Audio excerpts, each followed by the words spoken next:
యోబు గ్రంథము 30వ అధ్యాయాన్ని చదువుకున్నాము. ఈ అధ్యాయము చదువుతున్నప్పుడు మరి యోబు గారు పడుతున్న బాధ మనకి ఇక్కడ బాగా కనబడుతుంది. ఈ అధ్యాయం అంతా కూడా నిజంగా ఆయన ఏ విధంగా బాధపడుతున్నారో, ఏ విధంగా మరి మనుషులు లేకపోతే ఆయన యొక్క మరి శారీరక పరిస్థితి, లేకపోతే ఆయన ప్రార్థన మరి దేవుడు వినకపోవటం, ఇవన్నీ కూడా మనకి 3 రకాలుగా మనకి ఇక్కడ కనపడతా ఉంది. అయితే 29వ అధ్యాయం మనం ధ్యానించినప్పుడు అసలు ఆయన ఏ విధంగా ఉన్నాడు, ఈ యొక్క శ్రమలు రాకముందు ఆయన ఏ విధంగా ఉన్నాడు అనేది కూడా 29వ అధ్యాయంలో మరి చక్కగా మరి ఆయన ఒకసారి జ్ఞాపకం చేసుకుంటూ మరలా మన శుక్రవారం మనం ధ్యానించడం జరిగింది. మరి ఆయన ఏ విధంగా ఉన్నాడు అంటే మరి ఆయన చూస్తే ఇక్కడ ఒకసారి మనం చూసినప్పుడు 5వ అధ్యాయం నుంచి చూస్తే 5వ వచనం నుంచి 29:5 నుంచి సర్వశక్తుడు ఇంకనూ నాకు తోడై ఉన్నాడు, నా పిల్లలు నా చుట్టూ ఉండరు, నేను పెట్టిన అడుగల్లా నేతులబడను, బండ నుండి నా నిమిత్తము నూనె ప్రవాహముగా పారెను. పట్టణపు గుమ్మములకు నేను వెళ్ళినప్పుడు రాజవీధిలో నా పీఠము సిద్ధపరచుకున్నప్పుడు యవనులు నన్ను చూసి దాగుకొనిరి, ముసలివారు లేచి నిలబడిరి, అధికారులు మాట్లాడటం మాని నోటి మీద చెయ్యి వేసుకొనిరి, ప్రధానులు మాట్లాడక ఊరుకొనిరి, వారి నాలిక వారి అంగిలికి అంటుకొనెను. నా సంగతి చెవినబడిన ప్రతివాడును నన్ను అదృష్టవంతునిగా ఎంచెను, నేను కంటబడిన ప్రతివాడు నన్ను గుర్తి సాక్ష్యం ఇచ్చెను. మరి చక్కటి మరి ఈయన ఏ విధంగా ఉన్నాడు అనేది మరి చక్కగా ఆయన జ్ఞాపకం చేసుకున్నాడు. నిజంగా ఆయన వెళ్తున్నప్పుడు దేవుడు నాకు తోడుగా ఉన్నాడని, మరి ఆయన బిడ్డలు ఉన్నారు, ఆయన అడుగు పెట్టినప్పుడల్లా నేతిలో మరి ఎంతో ఆశీర్వాదకరంగా, మరి బండ నుండి నా నిమిత్తం నూనె ప్రవాహంగా మారిన, మరి ఎంతో ఆశీర్వాదంగా మరి ఇక్కడ ఈ యొక్క అధ్యాయం అంటే అంతకుముందు ఆయన జీవించిన జీవితాన్ని గురించి ఆయన మాట్లాడుతున్నాడు. ఎప్పుడైతే ఒకసారి మరి ఇక్కడ 30వ అధ్యాయము 15వ వచనం చూసినప్పుడు, భీకరమైనవి నా మీద పడెను, గాలి కొట్టివేయినట్లు వారు నా ప్రభావమును కొట్టివేయుదురు, మేఘం వలె నా క్షేమము గతించిపోయాను. మరి ఏ విధంగా అయిపోయిందంటే భీకరమైనవి నా మీద పడాను. కాబట్టి ఆయనకున్న ఆస్తి పోయింది, ఆయనకున్న పిల్లలు చనిపోయారు, మరి సమస్తము ఒక్కసారిగా మరి భీకరమైనవి నా మీద పడాను. కాబట్టి అన్నీ కూడా ఒకసారి పడినప్పుడు ఆయన ఏమైపోయాడంటే మేఘం వలె నా క్షేమము గతించిపోయాను. మేఘం ఏ విధంగా అయితే కనిపించి ఎలా వెళ్ళిపోతూ ఉంటుందో ఆ విధంగా మరి ఆయన క్షేమము గతించిపోయిందని చెప్పేసి మరి ఆయన చెప్తున్నాడు. ఇంకా ఎలా అయిపోయాడు అనేది మనం చూస్తే 16వ వచనంలో, నా ఆత్మ నాలో కరిగిపోయి ఉన్నది, అపద్దినమందు నన్ను పట్టుకుని ఉన్నవి, రాత్రివేళ నా ఎముకలు నాలో విరగొట్టబడినట్లున్నవి, నన్ను బాధించు నొప్పులు నిద్రపోవు. నిజంగా ఎంత బాధపడుతున్నాడో మనకి ఇక్కడ ఈ యొక్క చదువుతున్నప్పుడు మనకు అర్థమవుతుంది. ఎందుకంటే నా ఆత్మ నాలో కరిగిపోయి ఉన్నది. కాబట్టి ఆయన అన్నాడు, అబద్ధనమందు నన్ను పట్టుకొని ఉన్నవి, రాత్రివేళ నా ఎముకలు నాలో విరగబడుతున్నట్లు, రాత్రివేళ ఆయన ఎముకలు విరుస్తున్నట్లుగా ఉన్నాయంట, నన్ను బాధించి నొప్పులు నిద్ర రావట్లేదు అంటే వాళ్ళు కనీసం అంటే ఆయనకి ఆ నొప్పుల నుంచి నివారణ అనేది కలగట్లేదు, అంటే అవి నిద్రపోవట్లేదు, అంటే అవి కనీసం ఆయనకి నివారణ అంటే కనీసం ఎంతగా బాధపడుచున్నాడు అనేది ఇక్కడ మనకు అర్థమవుతుంది. మహారోగ బలం చేత నా వస్త్రములు నిరూపమగును, మెడ చుట్టూ నుండి నా చొక్కా వలె నన్ను ఇరికించి ఉన్నవి. ఎంతగా నిజంగా బాధపడుతున్నాడు. ఎందుకంటే ముందు అధ్యాయం నుంచి మనం ధ్యానిస్తూనే ఉన్నాం ఆయన ఏ విధంగా బాధపడుతున్నాడు. మరి ఈ యొక్క మరి అధ్యాయంలో ఆయన బాధ మరి ఎంత వర్ణాతీతంగా ఉందో మనకి ఇక్కడ అర్థమవుతుంది. ఎందుకంటే ఆయన యొక్క శరీర పరిస్థితి అసలు కనీసం నన్ను బాధించు నొప్పులు నిద్రపోవంట, కనీసం కూడా ఆయనకి విశ్రాంతి తీసుకోవడానికి కూడా అవకాశం లేనంతగా ఆయన బాధపడుతున్నట్లుగా మనం ఇక్కడ మనకి కనిపిస్తుంది. ఆ నొప్పులతో పాటు ఆయన అన్నాడు 20వ వచనంలో, నేను మొరపెట్టుచున్నాను, అయితే నీవు ప్రత్యుత్తరం ఏమీ ఇయ్యకున్నావు, నేను నిల్చుండగా నీవు నన్ను తేలి చూస్తున్నావు, నీవు మారిపోయి నా ఎడల కఠినమైతివి, నీ బాహుబలం చేత నన్ను హింసించుచున్నావు, గాలి చేత నన్ను లేవనెత్తి దాని మీద నన్ను కొట్టుకొని పోజేయుచున్నావు, తుఫాను చేత నన్ను హరించి వేయుచున్నావు. అంటే ఆయన చేస్తున్న ప్రార్థన కూడా మరి దేవుడు ఆలకించట్లేదు. ఆయన నొప్పుల గురించి ఆయన నొప్పులతో బాధపడుతున్నాడు. ఓ పక్కన ఆయన ఆత్మీయ స్థితి, నా ఆత్మ నాలో కరిగిపోయి ఉన్నది అంటే ఆ ప్రార్థన అనేది ఆయన దేవుని దగ్గరికి వెళ్ళట్లేదు. ఎందుకంటే సమాధానం రావట్లేదు కాబట్టి నా ప్రార్థన ఆయన దగ్గరికి వెళ్తావు, నువ్వు నా ఎళ్ళ కఠినమైపోయావు అని చెప్పేసి దేవుడితో కూడా. ఎందుకంటే కనీసం మరి బాధలో ఉన్నప్పుడు మనం అందరం కూడా ప్రార్థన చేసినప్పుడు దేవుడు ఏదన్నా ఒక్క మాట కొరకు మనం ఎదురు చూస్తూ ఉంటాం. దేవుడు నాకు దేవుడు నేను నీకు తోడుగా ఉన్నాను అని, లేకపోతే ఏదో ఒక మాట దేవుడి దగ్గరికి వచ్చినప్పుడు ఒక నెమ్మది సమాధానం అనేది నిజంగా మనలో వస్తుంది. లేకపోతే మరి ఇంతగా మరి ఇబ్బంది పడినప్పుడు మరి గారు కూడా మరి అంత ప్రార్థన చేస్తారు, ఒక మాట చెప్పండి అన్నప్పుడు ఆ మాటను బట్టి ఒక ధైర్యం అనేది వస్తుంది. కానీ ఇక్కడ యోబు గారికి మరి కనీసం ఆయన చేస్తున్న ప్రార్థనకి ఒక సమాధానం కానీ ఒక జవాబు కానీ లేదు అసలు ఆయన జీవితంలో. అంటే అసలు ఆ సమాధానం కూడా మరి లేని పరిస్థితులు మనకి ఇక్కడ కనబడుతున్నాయి. ఒక పక్కన శరీర బలహీనతలు, ఒక పక్కన శరీరం కుసించిపోతున్న పరిస్థితులు, ఒక పక్కన చూస్తేనేంటో మరి దేవుని దగ్గర నుంచి ఒక్క మాట కూడా రాని పరిస్థితి మనం చూసినప్పుడు. అంతకుముందు చూస్తేనేంటో సర్వశక్తుడు ఇంకనూ నాకు తోడై ఉన్నాడు అంటే అన్ని పరిస్థితుల నుంచి ఒక్కసారి విడిపోయినప్పుడు, దేవుడు కూడా దూరమైనప్పుడు మరి యోబు గారి పరిస్థితి మరి ఎలాంటి పరిస్థితిలో ఉన్నాడో అనేది మనకి ఇక్కడ మనం చూస్తున్నాం. నీ బాహుబలం చేత నన్ను హింసించి ఉన్నావు, గాలి చేత నన్ను లేవనెత్తి నా మీద నన్ను కొట్టుకొని పోజేసేవు, తుఫాను చేత నన్ను హరించి ఉన్నావు, మరణమునకు సర్వజీవులకు నియమింపబడిన సాంకేతిక సమాజ మందిరమునకు నీవు నన్ను రప్పించేదవని నాకు తెలియను.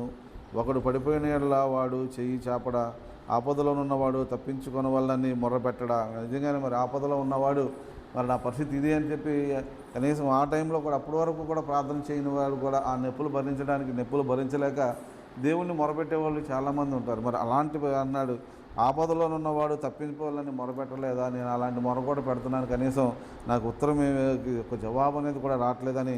అంటే ఒక పక్కన మానసికంగా బాధపడుతున్నాడు, ఒక పక్కన శారీరకంగా బాధపడుతూ, ఒక పక్కన ఆత్మీయంగా కూడా ఎంతగా బాధపడుతున్నాడు అనేది ఈ యొక్క అధ్యాయాన్ని మనం చూసినప్పుడు నిజంగా ఒక రకమైన బాధ కాదండి, శరీరము బాధిస్తుంది, ఒక పక్కన ఆత్మానుసారమైన బాధ, దేవుడు నాకు దూరంగా ఉన్నాడు అనే బాధ, నా మొర ఆలకించట్లేదనే బాధ. నిజంగా ఈ అధ్యాయము ధ్యానిస్తున్నప్పుడు నిజంగా ఎంతగా బాధపడుతున్నాడు యోబు అనేది ఈ అధ్యాయాన్ని ధ్యానిస్తే అర్థమవుతుంది. ఎందుకంటే ఇక అసలు ఎక్కడ కూడా చిన్న అవకాశం కూడా ఆయనకి, ఒక చిన్న ఓదార్పు అనేది ఎక్కడా కూడా కనపట్లేదు ఆయనకి. ఆపదలో ఉన్న ఒకడు పడిపోయిన యెడల వాడికి చేయలేకపోవాడు, ఆపదలో ఉన్నవాడు తప్పింపవాలని మొరపెట్టడా, బాధలో ఉన్న వారి నిమిత్తము నేను ఏడవలేదా, దరిద్రుల నిమిత్తము నేను దుఃఖింపలేదా, నాకు మేలు గలనని నేను ఆశించనుగా నాకు కీడే సంభవించాను. కాబట్టి ఈ విధంగా ఆయన అంతకుముందు నేను ఆ దరిద్రుల కోసం నేను ప్రార్థన చేశాను, ఆ బాధలో ఉన్న వారి కొరకు నేను ప్రార్థన చేశాను, వాళ్ళ గురించి నేను మొరపెట్టాను, అయినా సరే కనీసం నాకు మేలు కలుగుద్ది అనుకుంటే కనీసం నాకు మేలు కూడా కలగలేదు, వెలుగు నిమిత్తము నేను కనిపెట్టగా చీకటి కలిగాను. ఎంత దారుణం అండి నిజంగా. ఇక్కడ చూస్తేనేంటో 29వ అధ్యాయంలోనేంటో 3వ వచనంలో, అప్పుడు ఆయన దీపము నా తలపైన ప్రకాశించెను అంటే అక్కడేంటో దీపము ప్రకాశించింది, ఇక్కడేంటో అసలు మొత్తం వెలుగే లేకుండా చీకటిలోకి వెళ్ళిపోయాను. అంటే ఎలాంటి పరిస్థితిలోకి యోబు వెళ్ళిపోయాడు అనేది మనకి ఇక్కడ మనకు అర్థమవుతుంది. అపదినము నా ప్రేగులు మానక మండుచున్నవి, అపాయ దినములను ఎదుర్కొనిచున్నాను. కాబట్టి ఇక్కడ ఒక ఎముకలే కాదు, లోపల ప్రేగులు, అంటే ఆయన తినడానికి లేదు, మరి కనీసం ఒక నీడ కూడా లేని పరిస్థితుల్లో మరి ఆ విధంగా మరి ఉన్న ఆ యోబుని మరి చూసినప్పుడు నిజంగా కనీసం ఒక ఎముకలే కాదు, కనీసం లోపల ప్రేగులు కూడా మండుచున్నాయంట. ఎందుకంటే సరైన ఆహారం లేక తిండి లేక మరి పేగులు కూడా ఎండిపోయిన పరిస్థితులు మనకి ఇక్కడ కనబడుతున్నాయి. నా పరిస్థితులు నేను అపాయ దినములు ఎదుర్కొంటున్నాననే సంగతి ఆయనకి తెలిసింది. సూర్యుని ప్రకాశం లేక వ్యాకులు పడుచు నేను సంచరించుచున్నాను, సమాజంలో నిలవబడి మొరపెట్టుచున్నాను. కాబట్టి ఎంతగా మొరపెడుతున్నాడో మనకి ఇక్కడ అర్థమవుతుంది. ఎందుకంటే దేవుడి దగ్గర నుంచి ఒక్క మాట కొరకు ఆయన ఎంత బతిమలాడినా కానీ ఒక్క మాట కూడా రాని పరిస్థితులు మనకి ఈరోజు ఇక్కడ మరి యోబు మరి కనపడుతుంది. ఎందుకంటే ఇవన్నీ కూడా మనం చూసినప్పుడు నిజంగా కానీ మరి దేవుడు చెప్పిన మాట ఆయన మరణాన్ని మాత్రం మొత్తొద్దు అని చెప్పేసి ఇచ్చినట్లుగా నిజంగా ఆయన చనిపోవాలనే ఆలోచన మాత్రం ఆయనకి రావట్లేదు. ఎందుకంటే మరణం ఆయన దేవుని వశంలో ఉంది కాబట్టి ఆయన ప్రాణము. కాబట్టి ఇన్ని రకాల బాధలు అనుభవిస్తున్నాడు. ఈ యొక్క అధ్యాయం చదువుతున్నప్పుడు నిజంగా ఇంకా చాలా బాధగా అనిపించింది. ఎందుకంటే ఎన్ని శ్రమలు, ఎన్ని మామూలు శ్రమలు కాదు. నేను నక్కకు సోదరునైతేనే, నిప్పుకోళ్లకు జతగాడనైతేనే. అంటే నక్కలు మరి ఏ విధంగా ఒంటరిగా తిరుగుతూ ఉంటాయో, మరి నిప్పుకోళ్ళు జతగాడనైతేనే అంటే అవి ఎప్పుడు కూడా ఒంటరిగా మూలుగుతూనే ఉంటాయి. అలాంటి పరిస్థితుల్లో మరి ఈయన ఇక్కడ నేను చూస్తున్నాను, నా చర్మం నల్లబడి నా మీద నుండి ఊడిపోవచ్చున్నది, కాక వలన నా ఎముకలు కాగిపోవచ్చున్నవి. అంటే ఎండలో అంటే ఆ వేడిని తట్టుకోలేక ఎముకలు కూడా కాగిపోతున్నాయి అంట.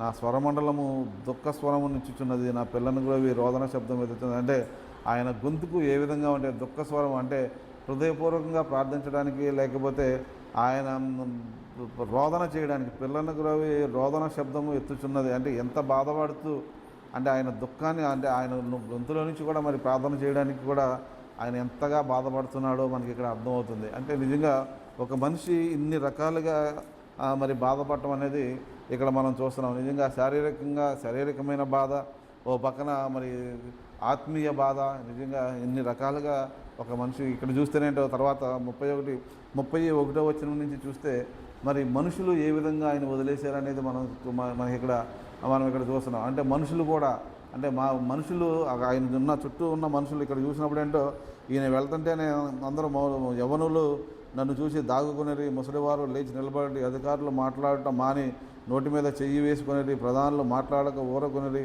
వారి నాలిక వారి అంగిళ్ళు అంటుకుని, అంటే ఇలాంటి పరిస్థితుల్లో ఉన్న యోబుని ఇప్పుడు వాళ్ళు చూసి ఏమైపోతున్నారంటే, వాళ్ళు చూసి ఇప్పుడైతే నాకున్న వయసు గల నన్ను ఎగతాళి చేయుదురు, వీరి తండ్రులు నా మందలు కాయ కుక్కలతో నుండుటకు తగని వారని నేను తలచి ఉంటిని, వారి చేతుల బలము నాకేమీ ప్రయోజనము.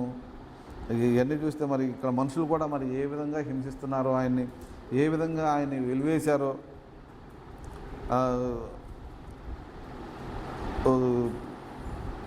8వ వచనంలో, వారు మోటు వారికి పేరు ప్రతిష్టలు లేని వారికి పుట్టినవారు, వారు దేశంలో నుండి తరమబడిన వారు, అట్టివారు ఇప్పుడు నన్ను గూర్చి పదములు పాడుదురు, నేను వారికి సామెతగాను ఆస్పాదముగాను ఉన్నాను, వారు నన్ను అసహించుకొందురు, నా యొద్ద నుండి దూరముగా పోవుదురు, నన్ను చూచినప్పుడు భూమి వేయక మానరు. అంటే ఎంత భయంకరమైన స్థితిలోకి మరి వెళ్ళిపోయాడు. ఎందుకు మనుషులు ఈ విధంగా తయారయ్యారు అనేది, యోబునికి అంత ఘనత వహించిన యోబు ఒక్కసారిగా మనుషులు మరి ఈ విధంగా అసహించుకుంటున్నారు, ఈ విధంగా మరి ఆయన ఉమ్మివేయటం, ఇవన్నీ కూడా చూసినప్పుడు ప్రతి ఒక్కరూ, అంటే మరి యోబు ఈ విధంగా ఉన్నాడు, ఒకసారి ఎన్ని శ్రమలు వచ్చినాయి అంటే వాళ్ళందరూ ఏమనుకుంటారంటే ఈయన ఏదో తప్పు చేశాడు అనేది ఫీలింగ్ అక్కడ ముగ్గురు స్నేహితులతో పాటు అక్కడ ఉన్న వాళ్ళందరూ కూడా మరి ఆ విధంగా అనుకోవడం అనేది మనం చూస్తున్నాం. ఒకసారి ఇక యోబు గ్రంథంలోనే 4వ అధ్యాయం చూసినప్పుడు అక్కడ కొన్ని మాటలు మనం చూస్తామండి.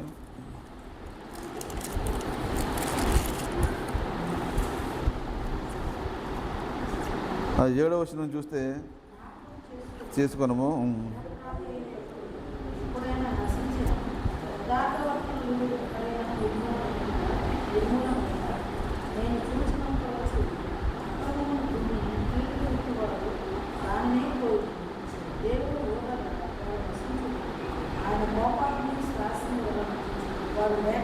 లేకపోతే చాలండి. కానీ ఇక్కడ చూడండి, జ్ఞాపకం చేసుకున్నాము, నిరాపరాధైన ఒకడు ఎప్పుడైనాను నశించిన యథార్థవర్తనులు ఎక్కడైనా నిర్మూలం అవుదురా, నేను చూసినంత వరకు శ్రమను దున్ని కీడును విత్తువాడు దాన్ని కోయుదురు. కాబట్టి ఈ రోజున అందరూ అనుకున్న పరిస్థితి ఏంటంటే, ఈయన ఏదో తప్పు చేశాడు కాబట్టి మరి ఆ పంటనే కోసుకుంటున్నాడు, ఏదైతే విత్తుతామో అది కోస్తామని మరి వాక్యం సెలవిస్తుంది. కాబట్టి వీళ్ళందరూ అనుకున్న మాటలు ఏంటంటే, నేను చూసినంత వరకు అక్రమమును దున్ని కీడును విత్తువాడు దాన్ని కోయుదురు, దేవుడు ఓదగా వారు నశించుదురు, ఆయన కోపాగ్ని శ్వాసము వలన వారు లేకపోదురు. కాబట్టి ఈ విధంగా మరి మనుషులు, దేవుడి కోపము ఈ విధంగా మరి మనుషుల మీదకి ఎప్పుడు వస్తుందంటే, ఆయన సరిగ్గా లేనప్పుడు ఆయన ఏదైతే విత్తుతాడో దాన్ని బట్టి మరి మనుషుల మీదకి కోపం వస్తుంది. కాబట్టి మరి ఈ విధంగా నీకు శ్రమ వచ్చింది అనేది మరి మనుషులుగా మరి ఇక్కడ ఆలోచించడం అనేది మనం ఇక్కడ చూస్తున్నాం.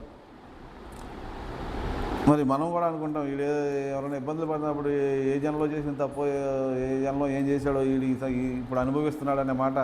ఎందుకంటే మనం కూడా సహజంగా చాలామంది ఆ మాటలు అంటూ ఉంటారు. ఎందుకంటే ఇది లోకంలో ఉన్నాడు, తప్పు చేశాడు కాబట్టి శిక్ష అనుభవిస్తున్నాడు అనేది ప్రతి ఒక్కరూ అనుకునే మాటే, కానీ ఎవరు కూడా దాని గురించి ఆలోచన చేయరు. ఎందుకు ఇట్లా శ్రమ పడుతున్నాడనే ఆలోచన మరి ఎవరికి ఉండదు. ఒకసారి ఆదికాండం 6వ అధ్యాయంలో కూడా మనం చూసినప్పుడు 5వ వచనం చూసినప్పుడు, నరుడు చెడుతనమును భూమి మీద గొప్పదనియు, వారి హృదయం యొక్క తలంపులు ఊహ అంతయు ఎల్లప్పుడూ కేవలం చెడ్డదనియు యెహోవా చూసి దాని భూమి మీద నరులను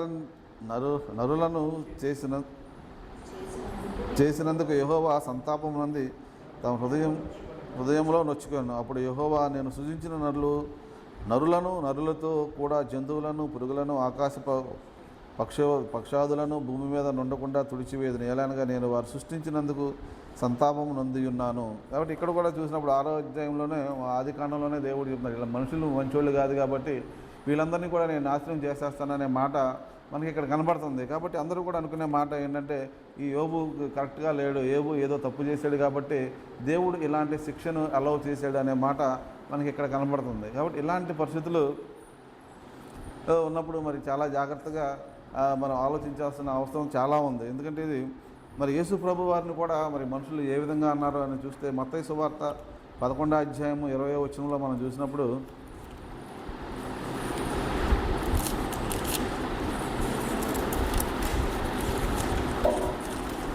పిమ్మట ఏ ఆయన విస్తారమైన అద్భుతములు చేశానో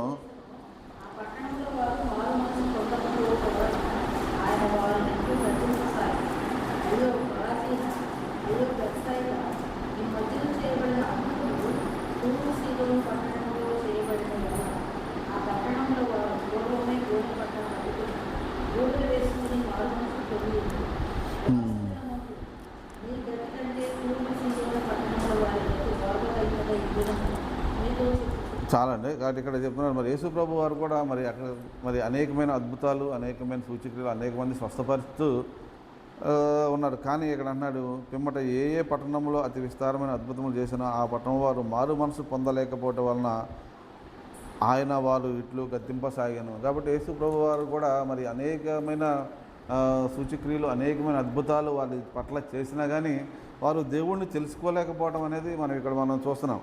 ఎందుకంటే ఎంత దేవుడు సహాయం చేసినా కానీ వారు ఎలా ఉన్నారు అంటే మారు మనసు లేదు కాబట్టి వాళ్ళు దేవుని క్రియలు తెలుసుకోలేకపోయారు. కాబట్టి ఇక్కడ అవసరమైంది ఏంటంటే, నిజంగా క్రైస్తవులు అని చెప్పుకోవడం కాదు కానీ మరి క్రైస్తవులకి మారు మనసు అనేది చాలా అవసరం అనేది.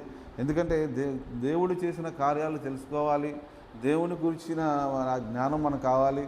దేవుడు మరి మన పక్షాన మనం ఉన్నాడని అనుకోవాలంటే ముందు ఆ మారు మనసు మనకు ఉంటేనే దేవుని గురించి మనం తెలుసుకోగలుగుతాం. ఎందుకంటే పాత జీవితంలో ఉండే దేవుడు నాకు తెలుసు అనే దానికిను మారు మనసు పొందిన దానికి ఇక్కడ అన్నాడు, మారు మనసు పొందుట వల్లనే ఆయన వారినిట్లు గద్దింపసాగాను. అట్లాగే లూకా సువార్త 13వ అధ్యాయంలో కూడా 1 నుంచి చదువుదామండి.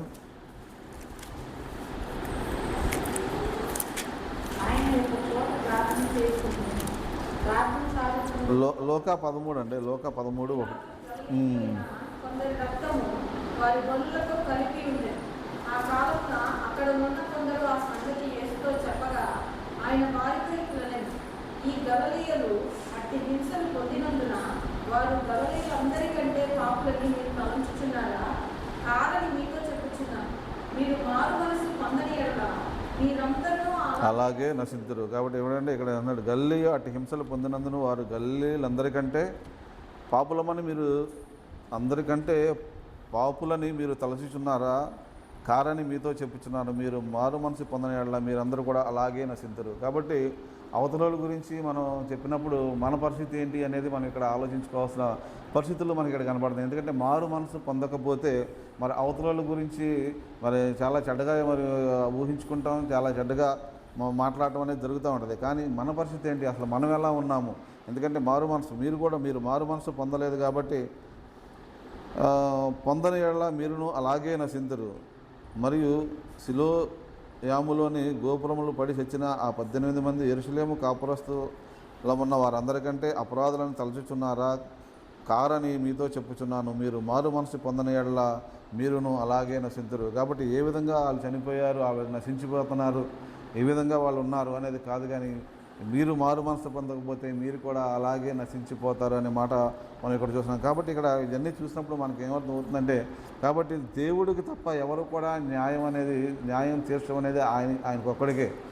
కాబట్టి మనం ఎవరి పక్షాన కూడా మనం న్యాయం తీర్చడానికి అర్హులం కాదు, మనకు ఆ అధికారము లేదు, ఆ అవకాశము లేదు. కాబట్టి మనం అతను చూసినప్పుడు ఈడెప్పుడో చేసాడులే, పాపం చేసాడు అందుకని అంటే ఆ మాట కూడా మనం అనడానికి అది కరెక్ట్ కాదు అనేది మనకు అర్థమవుతుంది. ఎందుకంటే మనం చేయాల్సిన పని ఏంటి అనేది, మనం అవతల ఇబ్బంది పడుతున్నప్పుడు మన పక్షాన మనం నిజంగా వాళ్ళ బాధ చూసినప్పుడు మనం కూడా వాళ్ళతో బాధపడి వాళ్ళ గురించి మనం ప్రార్థన చేయడం, మరి వాళ్ళ గురించి ఎందుకంటే ఈ ఆ మనసు ఎప్పుడు వస్తుందంటే నిజంగా మారు మనసు పొందినప్పుడే వాళ్ళ బాధను కూడా మనం ఆ, ఆలోచించగలుగుతాము. ఆ, వాళ్ళు అంటే కనీసం వాళ్ళ గురించి ప్రార్థన చేయాలి అనే ఆలోచన అనేది మనకి లేనప్పుడు మనం కూడా అలాంటి వారమని చెప్తుంది. కాబట్టి మనం చేయాల్సిన పని ఏంటంటే అవతల వాళ్ళు బాధపడుతున్నప్పుడు, అవతల వాళ్ళు మరి బాధ చెప్పుకున్నప్పుడు మనం ప్రార్థన చేయాలి. లేకపోతే అవతల వాళ్ళు మనం చూసినప్పుడు, మరి దేశం కొరకు, రాష్ట్రం కొరకు మనం చూసినప్పుడు మనం ఎంతగానో మనం ప్రార్థన చేయాల్సిన, కనీసం మనం ఆ ప్రార్థన అనేది చేయాలి అనేది మనకి ఇక్కడ వాక్యంలో మనం చూస్తున్నాం. ఎందుకంటే మనం కూడా చూస్తూ ఉండిపోవడం వల్ల ఉపయోగం లేదు. ఎందుకంటే వాళ్ళేదో పాపంలో పడిపోయారు, మనం బాగానే ఉన్నాము అనేది కాదు. కానీ ఇక్కడ ఈయన చెప్తున్న మాట, మనం కనుక మారు మనసు పొందకపోతే, మారు మనసు పొందితే తప్పకుండా మనం కూడా స్పందించగలుగుతాం. మనం స్పందించలేదు అంటే మనలో ఆ మారు మనసు లేదు అంటే దేవుని గురించిన ఆ దేవుడు మనకు తోడుగా లేడు, దేవుని ఆత్మ మనలో లేదు అనేది మనకి ఇక్కడ అర్థమవుతుంది. కాబట్టి స్పందించినప్పుడు తప్పకుండా దేవుడు ఇక్కడ సహాయం చేస్తాడనే మాట మనకి కనబడుతుంది. కాబట్టి మీరు మారు మనసు పొందని యెడల మీరును అలాగే నశించుతారు. అంటే మారు మనసు పొందకపోతే మీరు కూడా అట్లా నశించిపోతారు. కాబట్టి మీరు మారు మనసు పొందండి. మారు మనసు పొందితే కనీసం మీరు బ్రతుకుతారు. ఎలా బ్రతుకుతారు? కనీసం స్పందిస్తాం, అంటే దాని గురించి స్పందిస్తాం. కాసేపు మనం కూడా బాధపడతాం, ప్రార్థన చేస్తాం, మనం చేయవలసిన సహాయం మనం చేయగలుగుతాం. కాబట్టి మనం ఆ యొక్క పరిస్థితుల నుంచి, ఆ ఉగ్రత నుంచి మనం తప్పించబడతాం అనేది ఇక్కడ కనపడుతుంది. కాబట్టి ఇక్కడ మరి వీళ్ళందరూ కూడా మరి యోబును ఆ విధంగా మరి హింసిస్తూ దూషిస్తున్నారంటే మరి వాళ్ళందరూ కూడా మరి దేవుని ఎరగని వారు. అంటే ఈయన చేసిన తప్పు ఎత్తు చూపించడంలోనే వాళ్ళు నిమగ్నమై ఉన్నారు, కానీ వారి పరిస్థితి ఏంటనేది వారికి అర్థం కావట్లేదు. కాబట్టి ఈ విధంగా వారు ఉన్నారు. కాబట్టి వారందరూ కూడా మారు మనసు లేనివారుగా ఉన్నారు. కాబట్టి మరి ఆ విధంగా వాళ్ళందరూ కూడా మరి దేవునికి దూరం అవుతున్నారనే విషయాన్ని మరి జ్ఞాపకం చేసుకుంటూ మన జీవితాల్లో కూడా మరి ఇలాంటి పరిస్థితులు మరి ఎలా అయినప్పుడు మనం కూడా ఎలా ఉండాలనేది మనకి ఇక్కడ కనబడుతుంది. అలాగే మరి రెండో పేతురు పత్రికలో కూడా 2వ అధ్యాయంలో 5వ వచనం చూద్దామండి. మరియు ఆయన పూర్వకాలమందున్న లోకమును విడిచిపెట్టక భక్తిహీనుల సమూహము మీదికి జలప్రళయమును రప్పించినప్పుడు నీతిని ప్రకటించిన నోవాహును మరి 7 కాపాడాడు. మరియు ఆయన సొదొమ గొమొర్రాలను పట్టణములను భస్మము చేసి ముందుకు భక్తిహీనులకు వారికి వాటిని దృష్టాంతంగా ఉంచుటకై వాటికి నాశనము విధించి దుర్మార్గుల కామ వికారయుక్తమైన నడవడి చేత బహు బాధపడిన నీతిమంతులకు లోతును తప్పించను. కాబట్టి ఇక్కడ చాలమ్మా. కాబట్టి ఇక్కడ మనం చూసినప్పుడు మరియు ఆయన పూర్వకాలమందున లోకమును విడిచిపెట్టగా భక్తిహీనుల సమూహం మీదకి జలప్రయములు రప్పించినప్పుడు నీతిని ప్రకటించిన నోవాహును మరి 7 కాపాడాను. కాబట్టి దేవుడు ఎంతమందిని కాపాడండి? మరి నీతిగా ఉన్న వాళ్ళు ఇక్కడ 7 కనబడుతున్నారు. తర్వాత ఇక్కడ చూస్తే లోతును కాపాడాడు. బహుగా బాధపడిన నీతిమంతులకు లోతును తప్పించాను. కాబట్టి ఈ విధంగా వీళ్ళందరూ కూడా మరి లోకానికి మరి లోక పాపానికి అలవాటు పడినప్పుడు దేవుడు వారిని విసర్జించి నీతిమంతులు మాత్రం దేవుడు కాపాడాడు. మరి ఇక్కడ మరి లోతు కూడా మరి ఆ విధంగా కాపాడటం అనేది మనం చూస్తున్నాం. కాబట్టి ఈ విధంగా మరి ఎప్పుడైతే మనం కూడా మరి దేవుని నీతిని అనుసరించి మనం నీతిమంతులను మనం ఎంచుకోవటం కాదు.